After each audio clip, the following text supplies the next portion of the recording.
All right, cool. We're here with Cole Nowicki, new book, Laser Quit Smoking Massage, which is a rad title. I'm sure we'll get to it, but I'm sure that's probably what everybody asks about. Um, Folks, a lot of people know Cole from his really amazingly written and regularly written newsletter, Simple Magic. And this book is not about skateboarding. Simple Magic is. This is about a lot of things. So I'll just ask first and foremost. There's a lot of different stories here. From what I've read in the press or in the praise for laser quit smoking massage, a lot of talk about Western Canada being a unifying theme, which I get. I mean, these all take place in the western half of Canada. But one thing I really noticed reading this book of essays is you have an eye, or you seem to have an eye or a proclivity to point out things that are different or exceptional or stuff that people might think of as weird and or novel. And I think that's kind of a through line between a lot of things.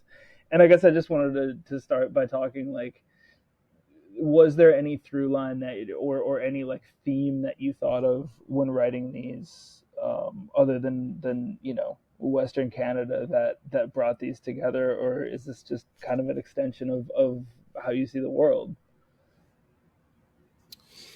Yeah, that's a good question. I think the Western Canada marketing angle thing, I think that's very helpful when pitching the book, especially like I'm Canadian, the publisher's Canadian.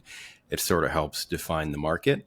Um, but Western Canada is just where I live. So I'm just writing about shit I Yeah, experience. So it's just yeah, happening on this side of the continent. Um, and in terms of like the focus of these pieces, a lot of time it's just like trying to find what I think is the fun or absurd little nuggets in the mundane, in the everyday. Um, I don't know if I ever like am consciously seeking that out, or that's just what I'm drawn to.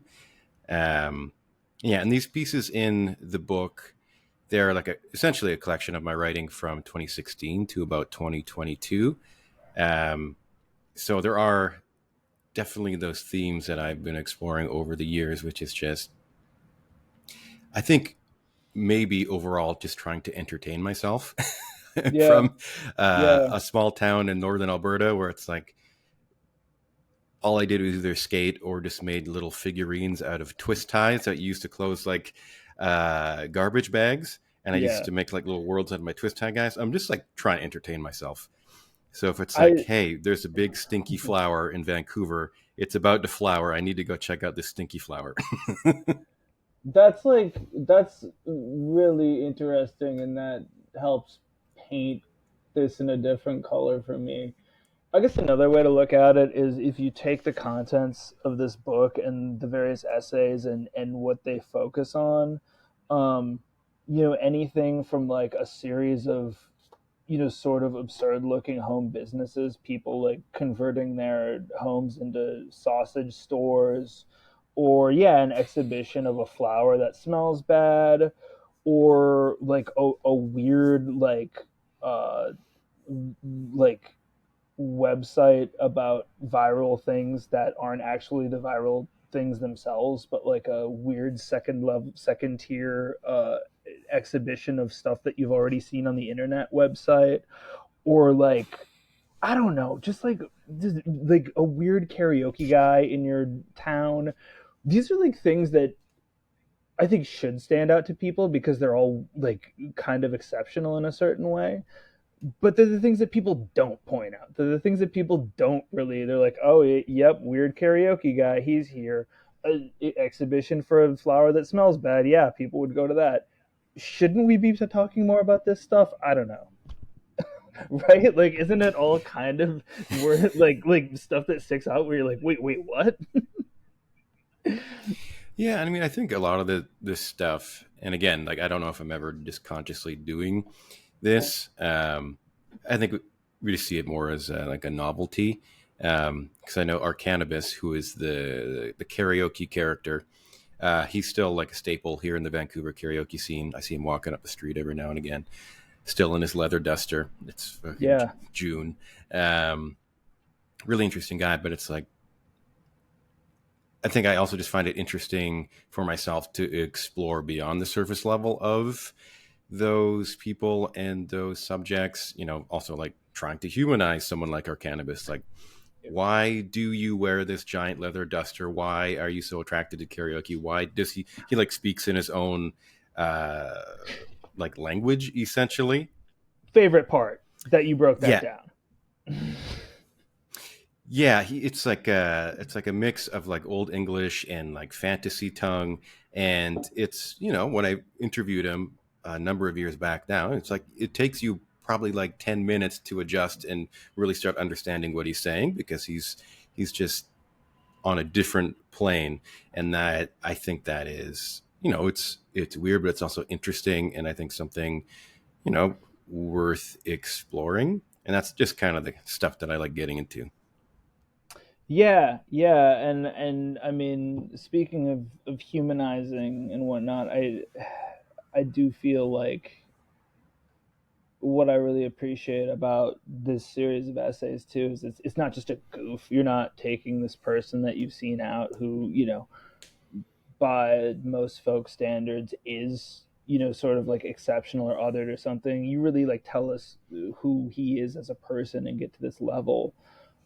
The same way where you don't just talk about like these homes that have been converted into, you know, sort of odd looking home businesses. There's an economic reason behind that. You talk about what's happened to the town and what's happened to these, you know, places that, you know, it's kind of a story of I don't know, maybe Western Canada or certain parts of the world in general, where it's like I don't know, in the intro, um Jose, mutual friend who wrote, I thought, a really good intro. But one of the things that he points out is that he says, you know, the externalized oddities of late stage capitalism. And the first time I read that, I was like, do we have to call everything like it's kind of a a thing. Sorry, Jose, but like it's just one of those things that like I feel like people say, you know, like, oh, it's real inside baseball, it's real late stage capitalism. It's just like kind of a trope at this point.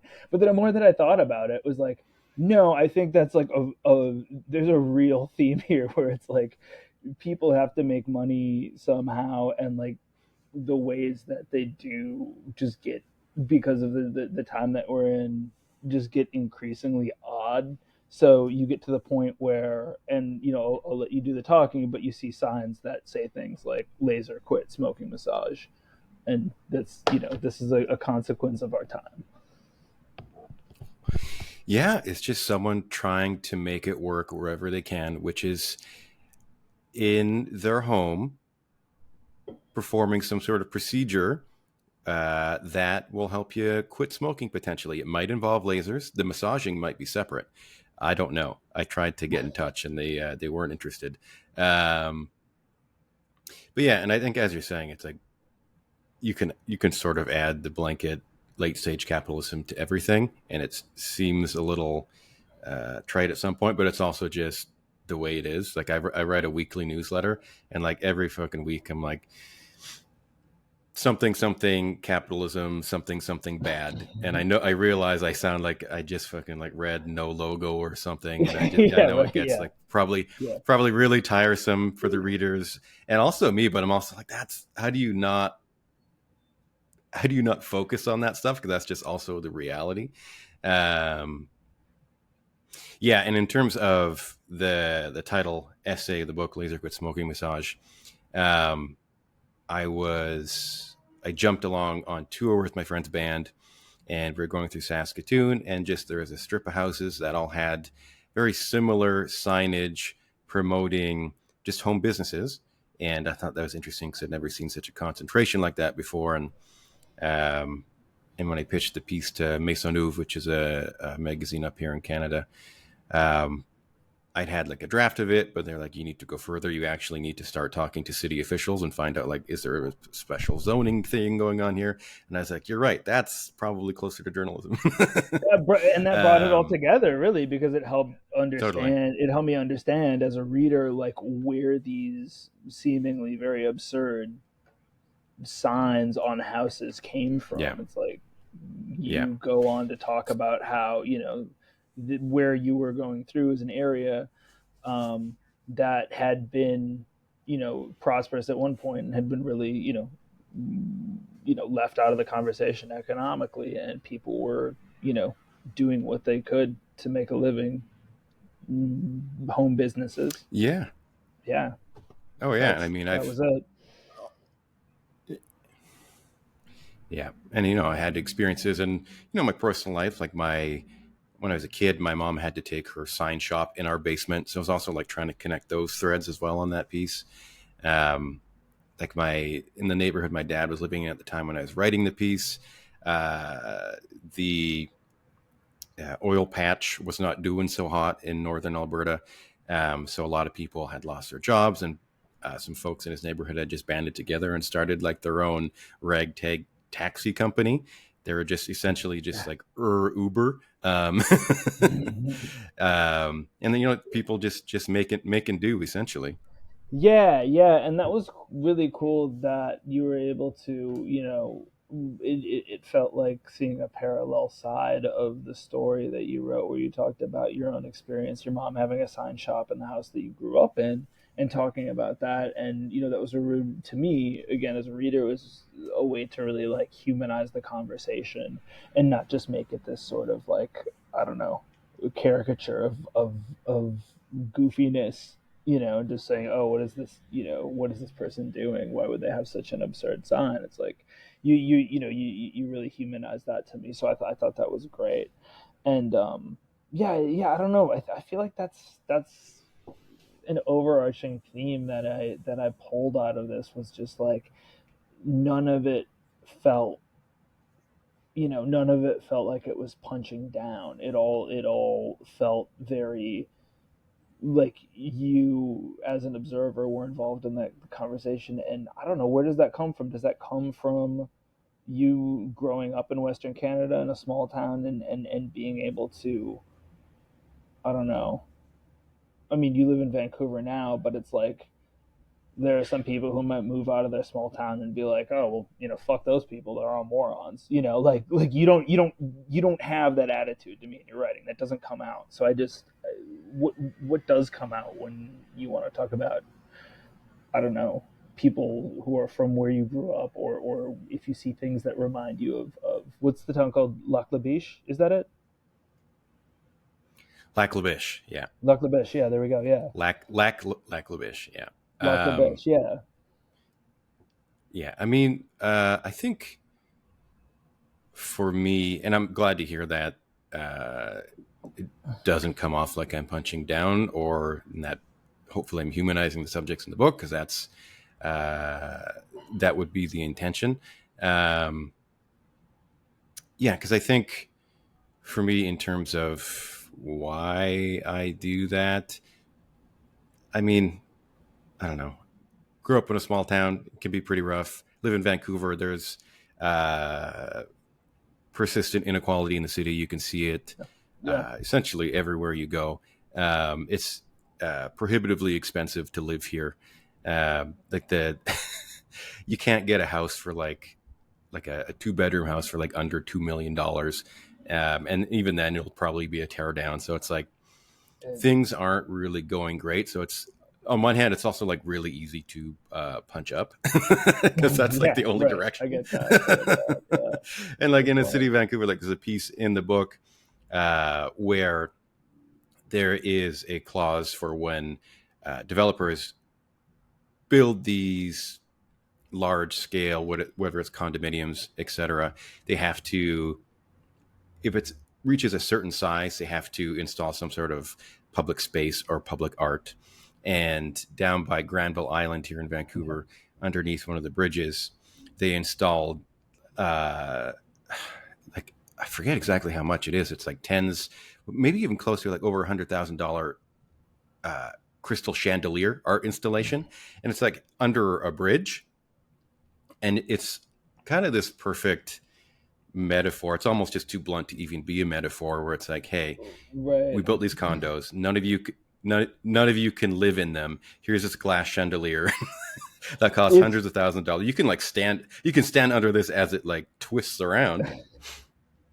you can Yeah, like but be that's like, invited to view the like party from the outside. Like, wouldn't it be nice? yeah, You can imagine what it's like to have yeah, one of these in your home.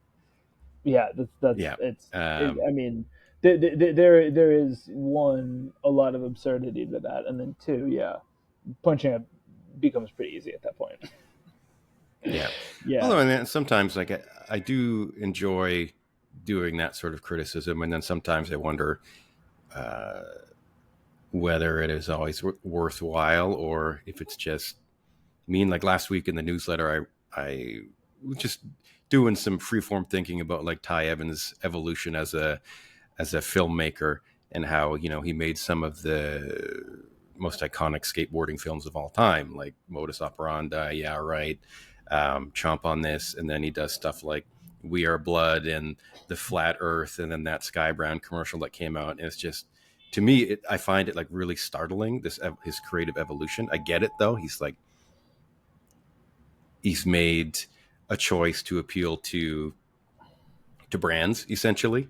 Um, and you know, I wrote a critical piece about his evolution, and then I was like, afterwards, it feels kind of mean. And I'm like, why did I go so hard Yes. at him? Is it really helpful?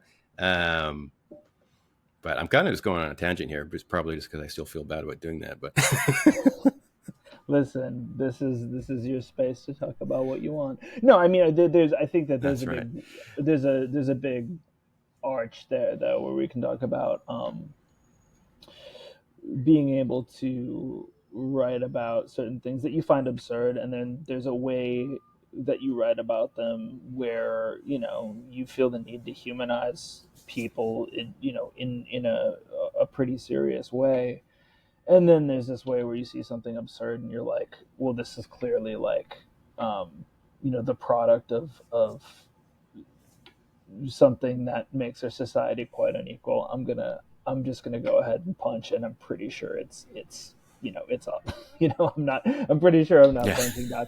And I think that there's a lot. You know, I haven't read what you wrote about Ty Evans. I will, but I mean, I think that there's just this bigger thing that happens kind of across the board in music, in film, and whatnot, and like, why does selling out always turn your product into something kind of, one, that doesn't resemble what got you to this place, and then two, like, why is it always worse? You know what I mean? It yeah, seems to come with the territory. It's not the, you know, there are plenty of exceptions to that rule, but it happens a lot, and I think it's definitely worth talking about. yeah, Yeah. Um, yeah, yeah. I yeah. mean, you look at. Oh, sorry. Go ahead. Oh no, I mean, I just think that it's like this thing, and I think that there's one viewpoint where folks might say, well, you know, you're just saying that because this person is doing well for themselves now. You're just saying that because this person is like actually finally making a living, and a good living at that, at what they were meant to do. And I'm like, yeah, but I just still kind of want the stuff that they were, you know, that got me to like them in the first place. Why don't we just do more of that? I don't know. Weezer comes to mind. Real, you know, I don't know if you're familiar with Weezer's trajectory at all. There was a great SNL sketch a while back, people arguing the merits and demerits of certain Weezer albums. They just like very clearly hit a point to me and to a lot of other people, um, where the second they really started doing well for themselves, all their music just got like bad, and it was great before. Yeah, So I don't know. It's a thing. It's a thing that happens. it is. But then, you know, you can, as you're saying, you can also avoid those traps. Like you look at someone like Jacob Harris, who Dude, yeah, absolutely. His stuff's gotten who weirder. who does work, who does exactly, he does work Yeah. for all of the biggest shoe brands out there and still maintains his vision. And as you're saying, like the stuff for Asics right now is just bizarre and it's amazing. It's funny because it's like it reminds me of that a little bit of that sort of famously hated on Nike video. What was it that had all the sort of weird, almost surrealist acting in it? Was it Nothing But the Mm, Truth? It it was one might of have those. been. Somebody's gonna Yeah. call it out, but like it was one of those they hired some creative firm to really like go weirdo on it, and it was famously panned. And I Yeah. feel like that's sort of like like, or at least up until now has been a cautionary tale. Like, all right, don't fumble the bag when somebody gives you a bunch of money to do something.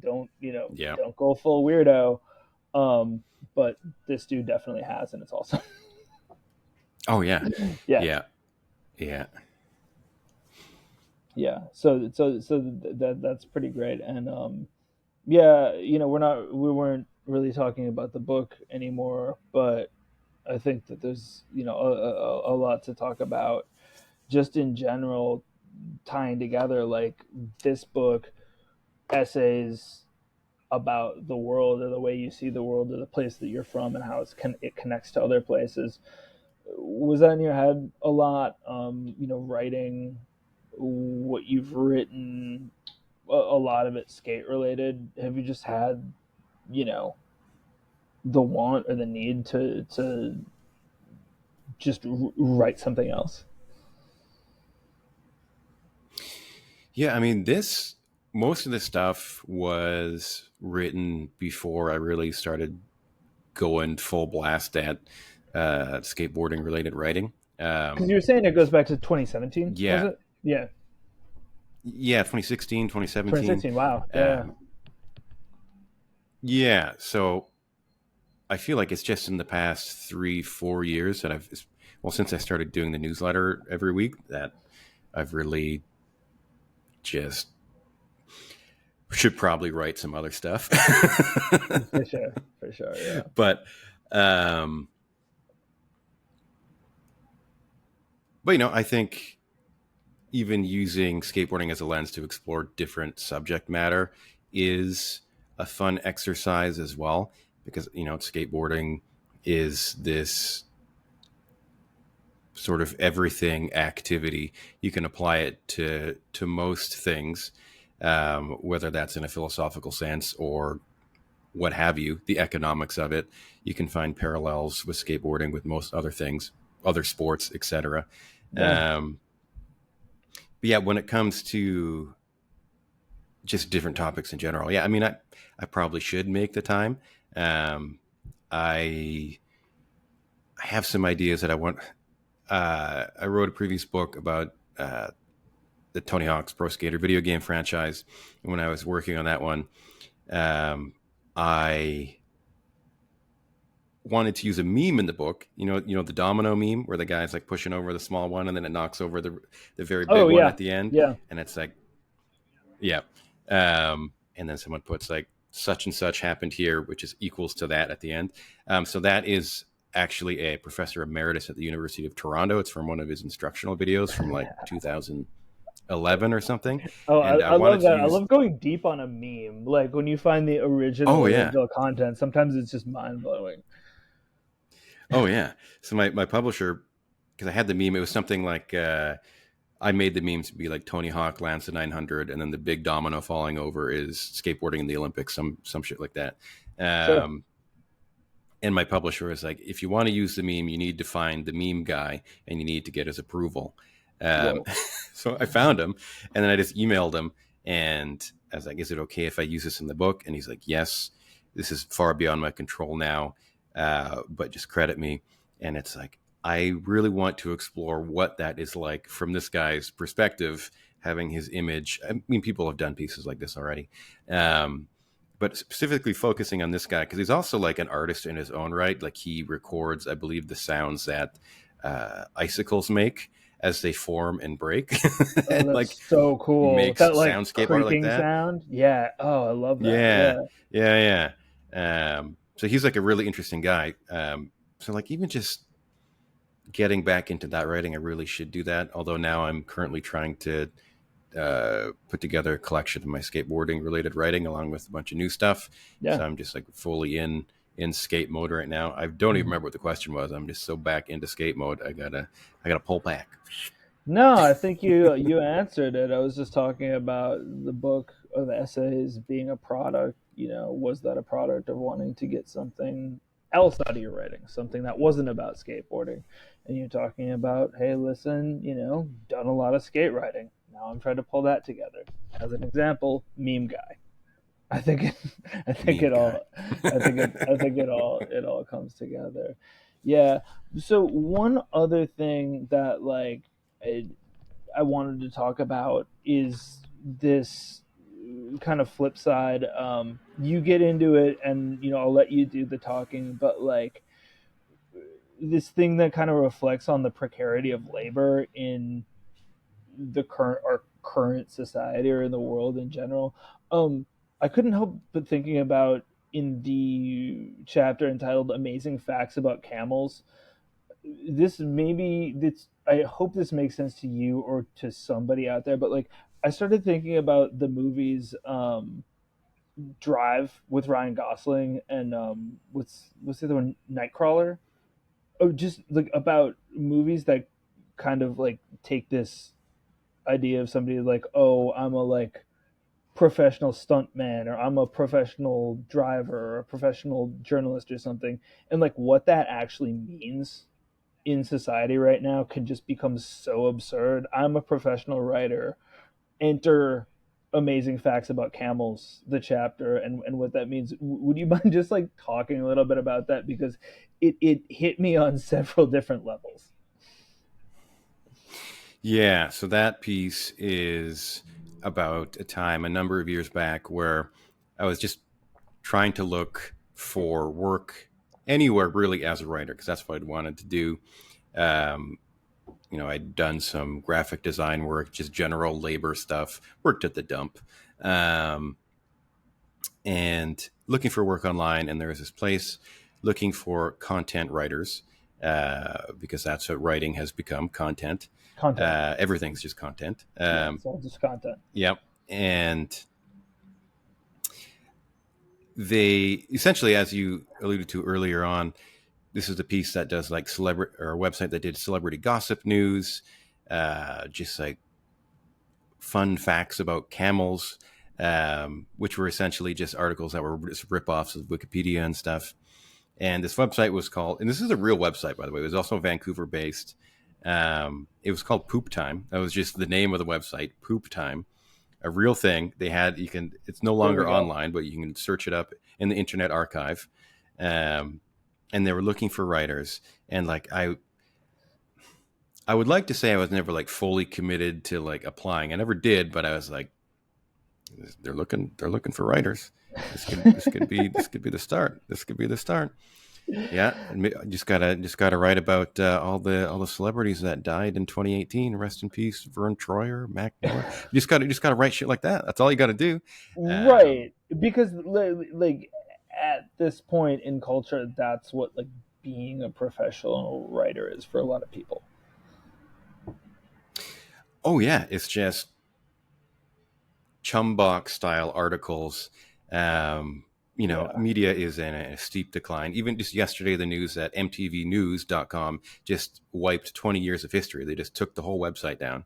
Oh, So no that's way. that's like decades. Oh yeah, just Yeah. like Wow. decades worth of music Wow. journalism just gone. Huh. Yep. Wow. Vice is in its whatever stage it is. It's not technically dead, but they were going to wipe their whole website too before there was a bit of an uproar about that. And they're like, this is, as you're saying, it's like as someone who's like looking to write professionally, you're like, how do you even find an entry point into the industry anymore? It's like, now I do technically write for a living, but I do like copywriting, I do marketing stuff because Yeah. that's the stable that's the stable Yeah. role. Yeah. Um, yeah, it's which is maybe a tough sign in its own right, where it's like the only stable position you can have as a writer generally, unless you're working at the New York Times or something, is just writing ad copy.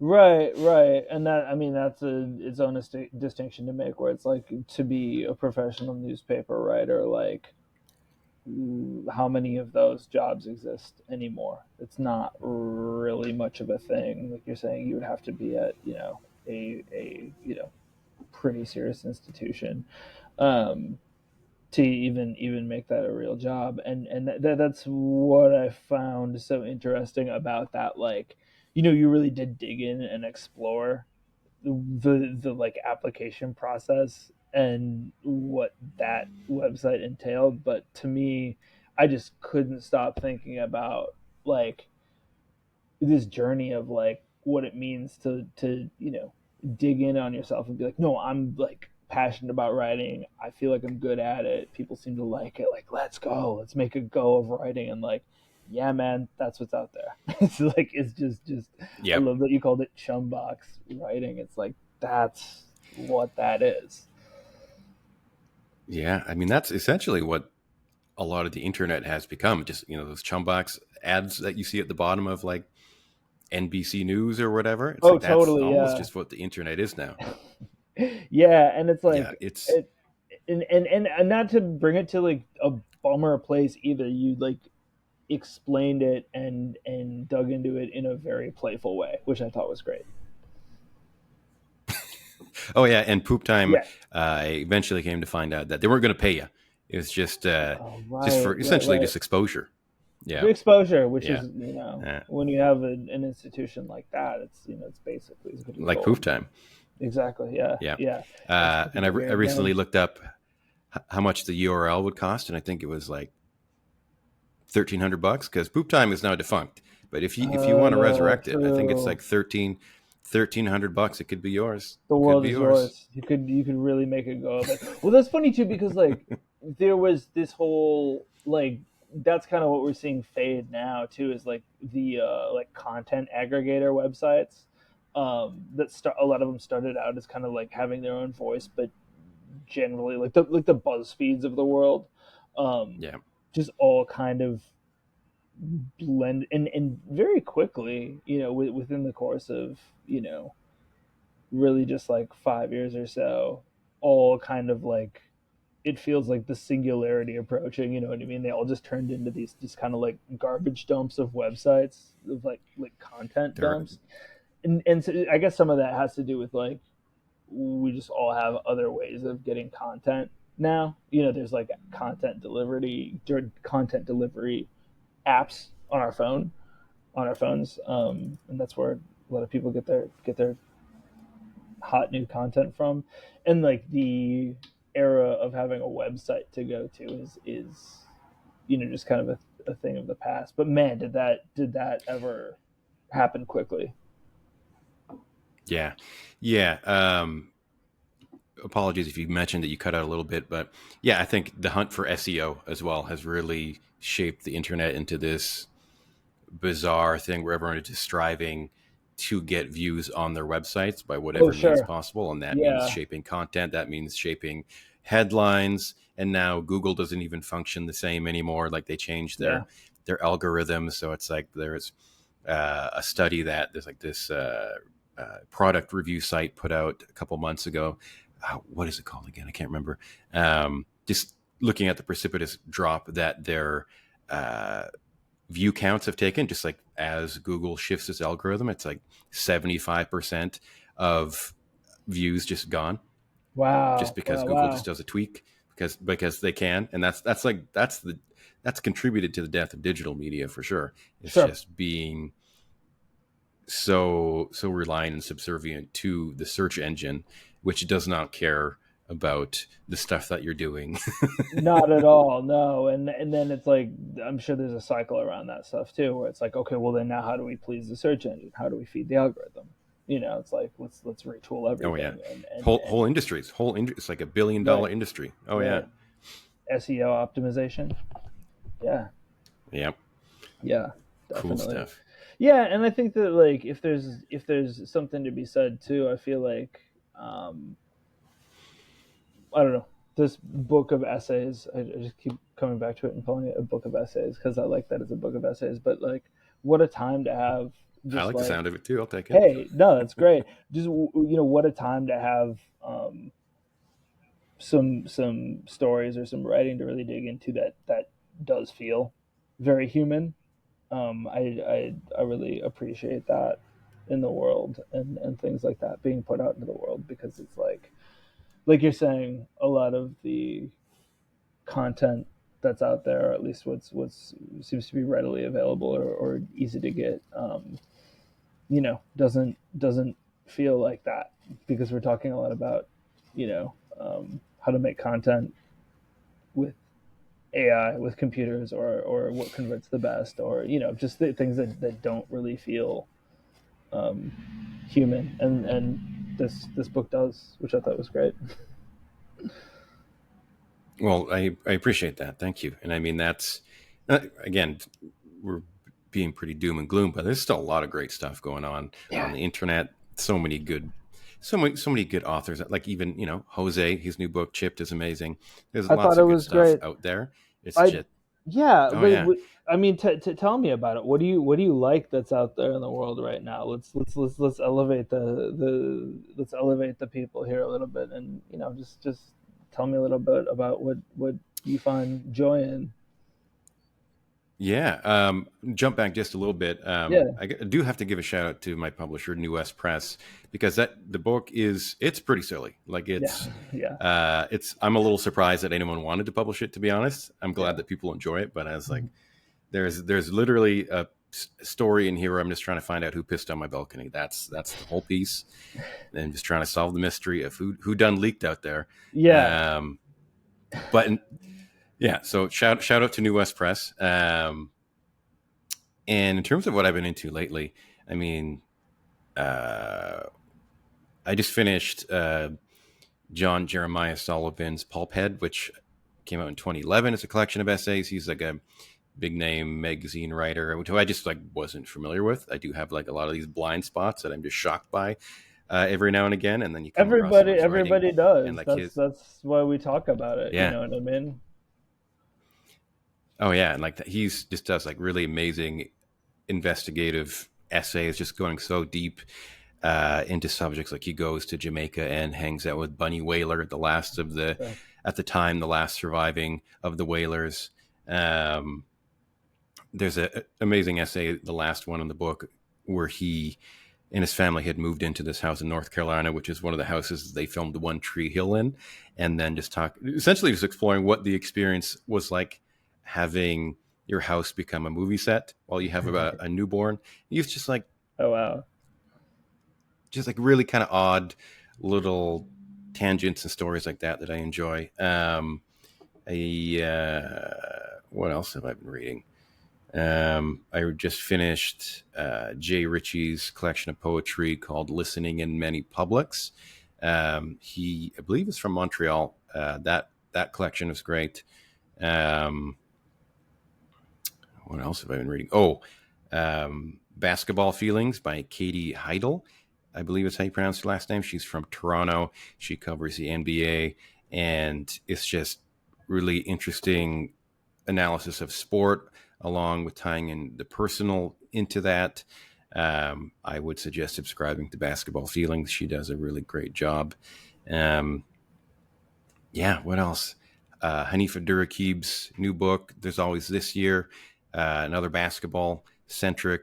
more basketball centric writing. That was really beautiful. He's also, an all timer though. Um, what else? What else is going on? No, those are some good racks. Playing Animal Well. I've been playing Animal Well. That's a really fun game. Just came out What last is month. that? I You're just don't. like, I Speaking of blind spots, like I occasionally just baffle people with my lack of knowledge or awareness of anything that's a game. Please do tell.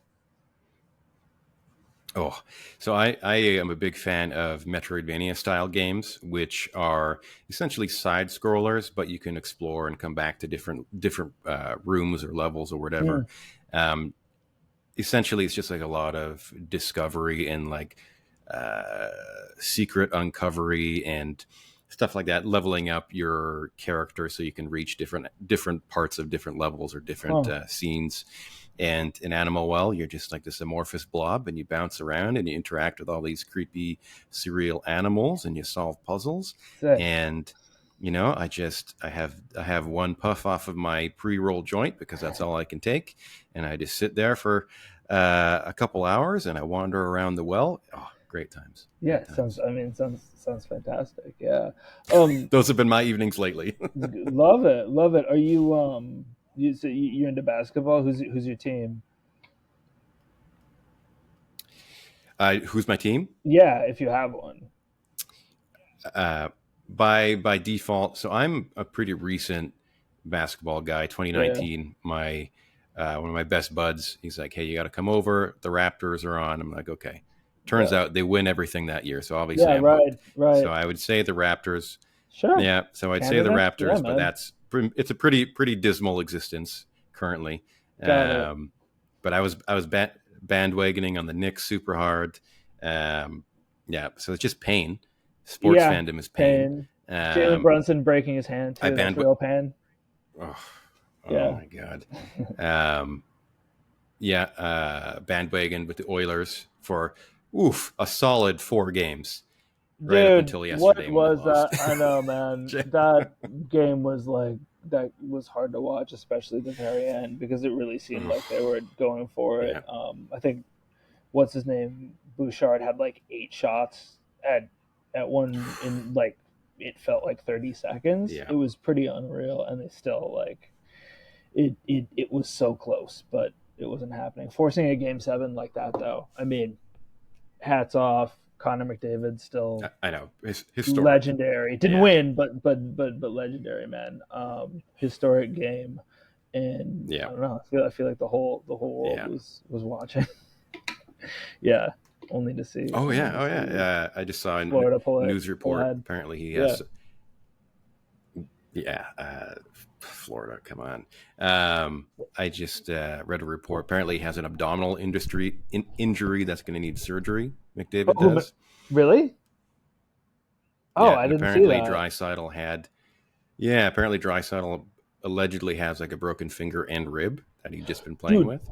okay, So so that was like I mean I was in a group chat during the game, and toward the very end there was a resounding like these guys look rough. These guys look rough, and not yeah, just like they've played several playoff series rough. There's like something definitely going on. So that definitely sheds light on that whole situation. Man, that's rough.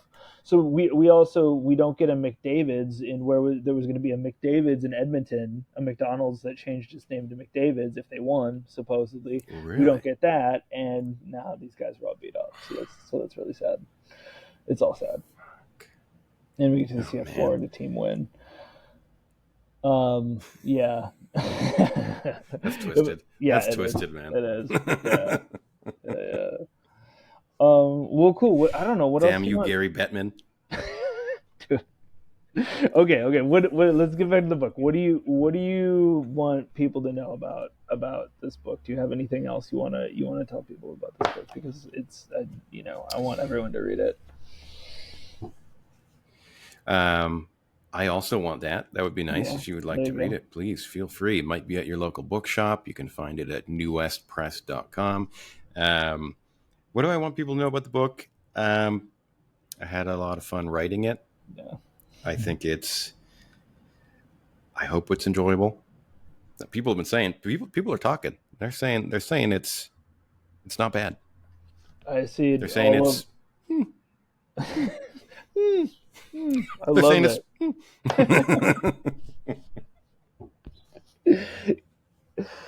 I would agree. I would go even further, man. I think it's great. Well, cool. Unless there's anything else you want to talk about, I think we've talked a lot, and I think this gives a lot of color to this book, and I hope everybody checks it out. yeah, no, this is great. Thank you again for having me and for chatting. And I didn't ask you, Oh what's no, your dude, it team? just What's your released. basketball team? You Knicks? Oh, am I frozen? Oh no, T Wolves. Oh, of course, Could of sorry. course. Oh yeah. Yeah. I know, I, man. This year was great until it wasn't. But no, man. I mean, Yeah. one young team. Anthony Edwards is what, 22. Yeah. Yeah. We A at baby. least have Yeah. we at least have um I bet we'll have a really good shot next year, especially like with the playoff experience from this past year, just like seeing what it's like to actually be in the playoffs and like be late into the playoffs.